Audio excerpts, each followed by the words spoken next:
Nagaon জাজুৰীত 16 battalion বৰমণিপুৰ খেলপথাৰত 77 সংখ্যক গণৰাজ্য দিৱস পালন কৰা হয়। কেন্দ্ৰীয় কাৰ্যসূচী অনুসৰি পুৱা 9 বজাত জাজুৰী 16 বেটেলিয়ন বৰমণিপুৰ খেলপথাৰত পতাকা উত্তোলন কৰে শ্ৰেষ্ঠ চিকিৎসক ডক্টৰ বুৰহানুদ্দিন চৌধুৰীয়ে। গণৰাজ্য দিৱস আমাৰ দেশৰ এক ৰাষ্ট্ৰীয় উৎসৱ। এই দিনটোতে 1950 চনত 26 জানুৱাৰীতে আমাৰ ভাৰতবৰ্ষৰ সংবিধান গৃহীত কৰা হৈছিল আৰু তেতিয়াৰ পৰাই এই সংবিধানখন আমাৰ গণতন্ত্ৰৰ এক পৰিচালনা শক্তি হিচাপে ৰূপায়িত হৈছিল। মহাত্মা গান্ধীৰ নেতৃত্বত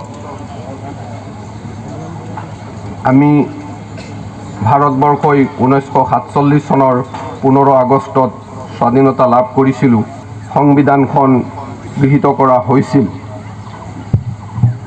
1947 চনৰ 29 আগষ্টত B.R. আম্বেদকাৰৰ অধ্যক্ষ হিচাপে লৈ স্থায়ী সংবিধানৰ খচৰা প্ৰস্তুত কৰিবলৈ এখন 7জনীয়া খচৰা সমিতি গঠন কৰা হয় আৰু সেই সমিতিখনে প্ৰস্তুত কৰা সংবিধানৰ খচৰা 1948 চনৰ 4 নৱেম্বৰত সংবিধান সভাত দাখিল কৰা হয়।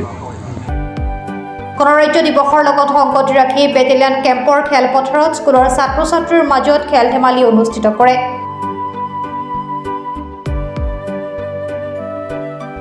বটদ্ৰৱাৰ পৰা আহাৰুদ্দিন আহমেদৰ ৰিপৰ্ট, প্ৰাত টাইম ডিজিটেল।